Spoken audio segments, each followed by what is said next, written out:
Hello again, my friends. Carrying on with this talk on conflict resolution.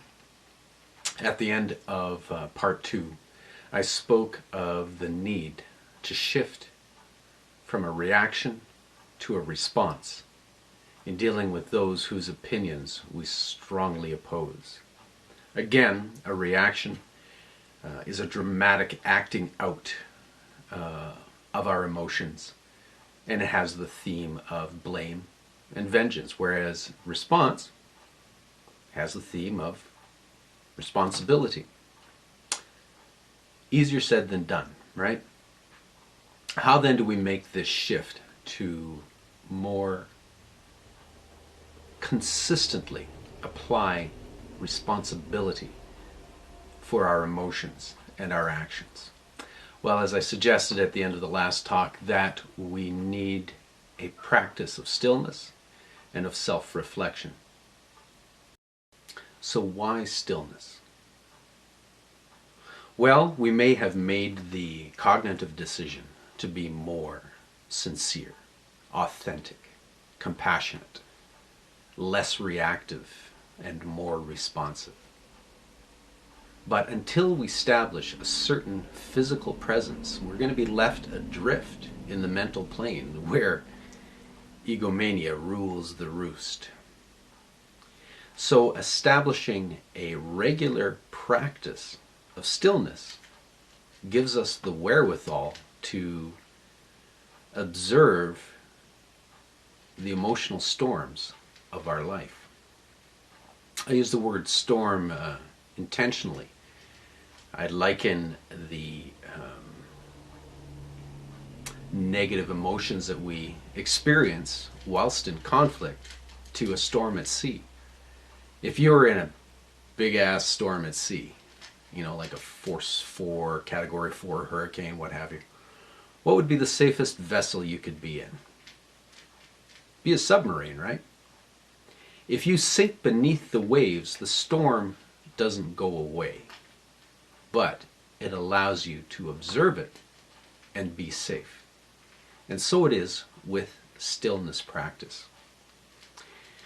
When we experience these strong emotions to dominate, to win over, to defend, to blame, there is always an attendant physical component to it. Commonly the breath becomes shallow. The tension will arise in the shoulders. There'll be also a residual tension around the jaw.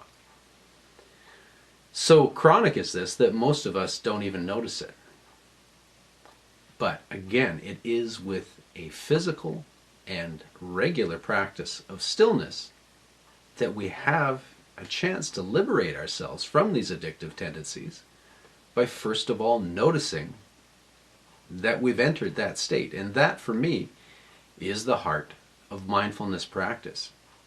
Not just living in the here and now and being compassionate, because when you're there, it kind of takes care of itself. The heart of the practice is noticing when you've left that, noticing when you're uptight, and returning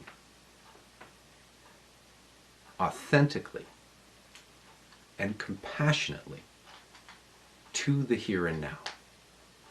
You might be thinking, hey, weren't we talking about conflict resolution? Now we're moving into what, meditative practice? Well, yeah, hang with me for a sec on this point. Without the capacity to sit still, even for 5-10 minutes at a time, the odds of us being authentic with our own emotional storms are slender.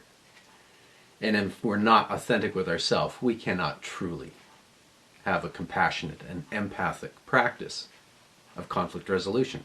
It's just impossible. Trust me on this one. When we sit still, we drive our ego nuts.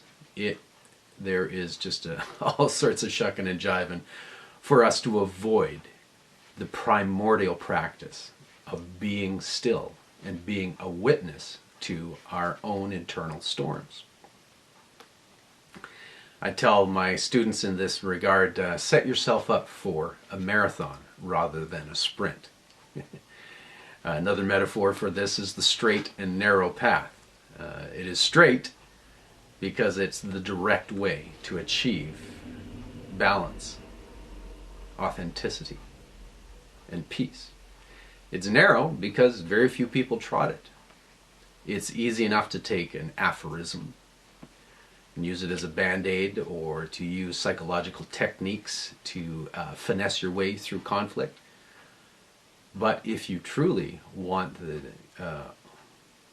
any chance of liberation, then developing a practice of stillness is essential. Everyone would like to be in touch with their inner child. Very few people want to be in touch with their inner terrorist or their inner self-righteous prick. The practice of stillness doesn't discriminate with what aspect of yourself you get in touch with.